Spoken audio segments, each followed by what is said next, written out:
मंडळाची बैठक झालेली आहे आणि यामध्ये एक महत्त्वाचा निर्णय घेतला आहे. भूसंपादनाचे पैसे जे आहेत ते व्याजाने पहिले 15% शेतकऱ्यांना मिळाले, आता 9% केलेले आहे. कुठेतरी शेतकऱ्यांच्या तोट्याचा निर्णय आपल्याला पाहायला मिळतो. भाजप आणि महायुती हे दोघंही शेतकरी विरोधी आहे, हे आम्ही अनेकदा सांगितलं आणि आता त्यांच्या कृतीमधूनही आपल्याला पाहायला मिळते. आणि त्यांच्या या कृतीमध्ये सातत्यानं शेतकऱ्यांना अन्याय करणं हे त्यांचं काम चाललेलं आहे. शेतकऱ्यांच्या पिकाला भाव देणं नाही, अतिवृष्टीमुळे मोठ्या प्रमाणात शेतकऱ्यांच्या पिकाचं नुकसान झालं, त्याचा मोबदला अजूनपर्यंत मिळालेला नाही. शेतकऱ्यांच्या कर्जमाफीमध्ये धोकाधडी झाली आणि त्याचप्रमाणे विकासाच्या नावाने शेतकऱ्यांच्या जमिनी कमी किमतीमध्ये कशा आपल्याकडे ओढता येईल आणि मलिंदा कसा खाता येईल, शेतकऱ्यांच्या टाळवरचं लोणी कसं खाता येईल, याच्यावरचा त्यांचा प्रयत्न सुरू आहे. पहिले आपल्याला ज्या जमिनी संपादित केल्या जात होत्या त्या जमिनी संपादित केलेल्या जमिनीचे पैसे वेळेवर मिळाले नाहीत तर त्याला 15% त्याच्यावर व्याज दिला जात होता. आज जो शासनाने निर्णय केला त्याला आता 9% त्या ठिकाणी व्याज द्यायचा निर्णय केला. याचा अर्थ हे बनियाचं सरकार आहे आणि व्यापाऱ्याचं सरकार आहे. हे सरकार उद्योगपत्यांचं आहे आणि असं एक मन आहे की जिथला राजा व्यापारी तिथली जनता भिकारी. आणि त्याच पद्धतीनं आज महाराष्ट्रामध्ये व्यापारी लोक या सत्तेमध्ये बसलेले आहेत. जनतेला कसं लुटता येईल, शेतकऱ्याला कसं लुटता येईल त्यावरचा यांचं काम चाललेलं आहे आणि म्हणून त्यांचे निर्णय हे त्या पद्धतीने येताना आपण पाहतो आहे. लाडली बहीण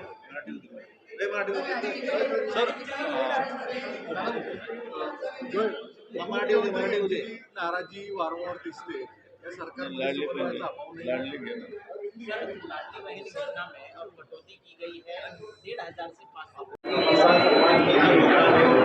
12,000 रुपये मिलते हैं, इसलिए सरकार कटौती कर रही है, लेकिन सरकार का कहना है कि ऊपर जो है गुमराह कर रहा है, कोई ये लाडली बहना से धोखाधड़ी करने का काम ये सरकार का है और कर रहे हैं।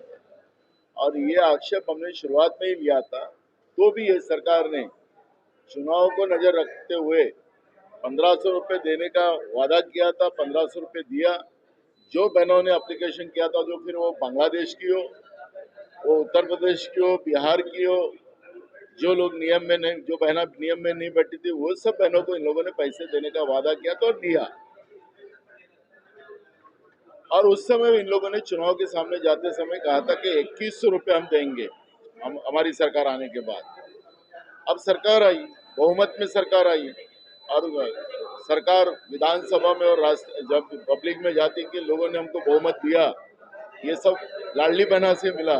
लेकिन उसी लाडली बहना से धोखाधड़ी करने का काम इन्होंने किया। आज की कैबिनेट में भी जो निर्णय हुआ है कि 500 रुपये देने का, तो वो निर्णय आया है। और लाडली बहना के ऊपर ही ये करना कि लाडली बहना को हमने पैसा दिया इसलिए हमारे पास विकास के लिए पैसा नहीं, हमें निराधार को पैसे देने को पैसा नहीं, सरकार की विविध योजना चलाने के लिए पैसा नहीं। ये जितना भी पैसा जो विकास का है वो हम लाडली बहना को दे रहे हैं। इस तरह का आरोप लाडली बहना के ऊपर लगाने का पाप भी इन लोगों ने ये लोग कर रहे हैं। इसका मतलब है कि लाडली बहना से धोखाधड़ी करने का पाप भाजपा और महायुति की सरकार ने किया है। लेकिन परसों अजीत पवार ने अपने भाषण में कहा कि 100 जिलों में उन्होंने बारामती में 1100 करोड़ का निधि जो है वो लाया हुआ है।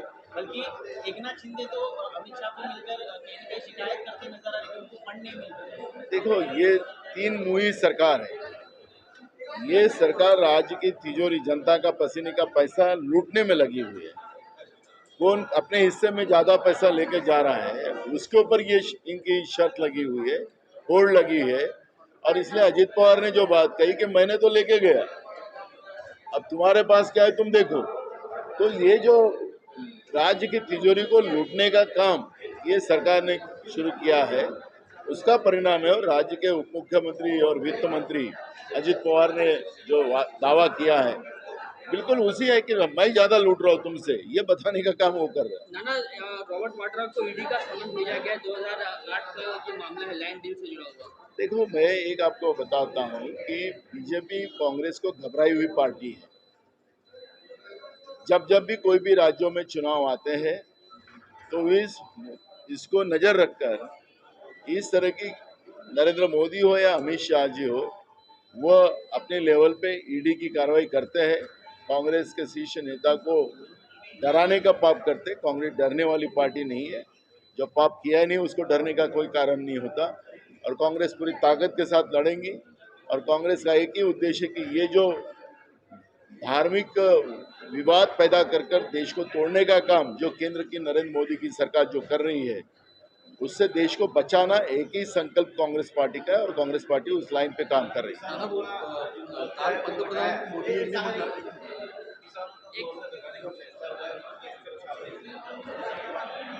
देखो, ये सरकार, हमने बार बार कहा है कि बीजेपी और उनके साथी दल एक किसान विरोधी है। किसान के फसल को दाम नहीं देने का, जो ओलावृष्टि में किसानों का नुकसान हुआ फसल का, उसका पैसा अभी तक दिया नहीं, कर्जा माफी का पैसा दिया नहीं।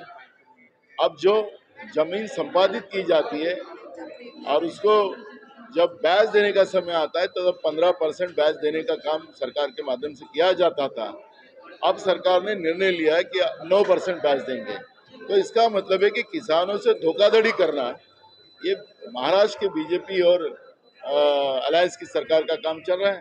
किसानों से भी धोखाधड़ी कर रहे हैं। नाना पश्चिम बंगाल के मुर्शिदाबाद में पहिले मराठी करतो, पण मला आपल्याला लक्षात असेल की या योजनेच्या बद्दलचं जे काही मत आम्ही त्या काळात मांडलेलं होतं की लाडक्या बहिणीला आमिष दाखवून तिचे मत घेण्याचा या सरकारचा प्रयत्न आहे, ती गोष्ट आता सत्य निघालेली आहे। 1500च्या जागी 2100 रुपये देण्याचा निवडणुकीमध्ये यांनी शब्द दिलेला होता, त्या पद्धतीने जाहीरनाम्यामध्ये सांगितलं होतं। पण आता 500 रुपये देण्याचा निर्णय हे सरकार करते आहे। म्हणजे लाडक्या बहिणीला फसवण्याचं पाप या लोकांनी केलं। आता लाडक्या बहिणीचा शाप या सरकारला लागल्याशिवाय राहणार नाही। एकीकडे भगिनींना पैसे देण्याचा, लाडक्या बहिणीला पैसे देण्याचा निर्णय घेतला आणि एकीकडे महागाई वाढवून त्या लाडक्या बहिणीला लुटायचे काम, ते पाप करण्याचं काम या लोकांनी केलेलं आहे। त्यामुळे एकीकडे महागाईचा सामना आमच्या लाडक्या बहिणीला करावा लागतोय, गृहिणीला करावा लागतोय, आणि एकीकडे लाडक्या बहिणीच्या नावानं खापर पडून ही लाडक्या बहिणीमध्ये आमचे सगळे पैसे गेले। त्यामुळे आता आमच्या जो विकासाला जे पैसे राहिले नाही, निराधार महिलांना पैसे द्यायला राहिले नाही, अशा पद्धतीच्या बोंबा मारायला सुद्धा या मंत्रिमंडळातले मंत्री मागं पडत नाही, असं चित्र आपण पाहतोय।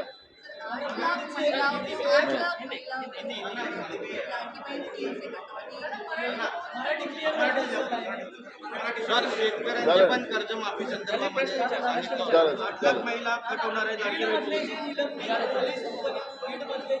हे महिला हे कर याच्यामध्ये एक गोष्ट आपल्याला असं पाहायला मिळते आहे की ज्या पद्धतीने निवडणुकीमध्ये या लोकांनी मागेल त्या लाडक्या बहिणीला आम्ही 1500 रुपये देऊ असं सांगितलेलं होतं, पण आता आपण पाहतोय की त्याला नियम लावले गेले आणि हे नियम लावू आज जवळपास 8 लाख महिला त्या ठिकाणी कमी करण्याचं पाप सुद्धा या ठिकाणी केलं गेलेलं आहे। त्यामुळे लाडक्या बहिणीशी सर्रास धोका करण्याचं काम महाराष्ट्राच्या भाजप महायुतीच्या सरकारने केलेलं आहे, असं चित्र आपल्याला पाहायला मिळते आहे। हमने देखा है कि आज महाराष्ट्र में वारंवार जे आहे संजय शिरसाट असतील किंवा चंद्रकांत ठाकरेंना महायुतीसोबत येण्याची इच्छा आहे, काय असं दिसतं तुम्हाला सगळे? बघा, मला त्या विषयावरती चर्चा करायची नाही, तो विषय काँग्रेस पक्षाचा नाही। त्यामुळे कोण कोणाबरोबर जाणार आहे, कोण कोणाबरोबर येणार आहे, याच्यावर आम्हाला चर्चा करायची नाही, तो आमचा विषय पण नाही। नाना, शुक्रवार तुमची बैठक आहे, काय गुजरात प्रमाणे मोठे बदल होतील? शुक्रवार तुमची मुंबईत बैठक आहे नेत्यांची, काय मोठे बदल अपेक्षित आहे? नाही, संघटनात्मक बदल तर आमचे नवीन प्रदेशाध्यक्ष झालेले आहेत आणि आम्ही जे काही नियम ठरवलेले आहेत त्या नियमामध्ये जिल्हाध्यक्ष असतील, प्रदेश पदाधिकारी असतील, परवा जी काही कार्यकारिणीची बैठक आमची अहमदाबादमध्ये झाली त्याच्यामध्ये जे काम न करणारी जी काही पदाधिकारी आहेत त्यांना काढून काम करणाऱ्या पदाधिकाऱ्यांना त्या ठिकाणी संधी देण्याचा निर्णय झालेला आहे. त्यामुळे अनेक बदल त्याच्यामध्ये परवा आमची बैठक आहे काँग्रेस पक्षाची त्याच्यामध्ये ते घेतले जातात. नाना बीडचे जे निलंबित पोलीस उपनिरीक्षक आहेत रणजित कासले यांनी महाराष्ट्र पोलिसांनाच आव्हान दिलेले ते म्हणतात बीडमध्ये गुन्हा दाखल झाला आता तुम्ही मला पकडून लावा. थेट पोलीसच ते गुन्हे करतात. राज्यामध्ये कायदा सुव्यवस्था राहिला कुठं आहे? पोलिसाला चॅलेंज करताना आपण पाहतोय. माननीय हायकोर्टाने बदलापूरच्या घटनेमध्ये ज्या पोलिसांवर कारवाई करायला सांगितलेली होती त्याच्यावरचं रिव्ह्यू पिटिशन या सरकारने टाकलेलं होतं. पण पुन्हा हायकोर्टाने सांगितलं की त्यांच्यावर कारवाई करा. पण हे सरकार कारवाई करायला तयार नाही, कोर्टाचं ऐकायला तयार आहे ना. महाराष्ट्रामध्ये कायदा सुव्यवस्था राहिलेला अशी परिस्थिती आज महाराष्ट्रात झालेली आहे. नाना 1500 से 2100 रुपए देने की बात कही गई थी, लेकिन 500 रुपए पर जो है कि हिंदुओं पर अटैक किया जा रहा है और कई जो हिंदू हैं वो छोड़कर भाग रहे अपने घरों से। देखो, देश में हिंदू की सरकार आई है, ऐसा जो सत्ता में बैठे हुए लोग कर रहे हैं. अब यूपी में भी हिंदू की सरकार है, केंद्र में भी हिंदू की सरकार है, पर हिंदुओं पे अन्याय क्यों हो रहा है? इसका मतलब है कि हिंदू के नाम से वोट लेना और हिंदुओं के ऊपर अत्याचार करना यही बीजेपी का काम है और उसी का परिणाम है कि हिंदू को अपना गांव छोड़ के जाना पड़ रहा है. Thank you. दादा, एक शेतकऱ्याचा प्रश्न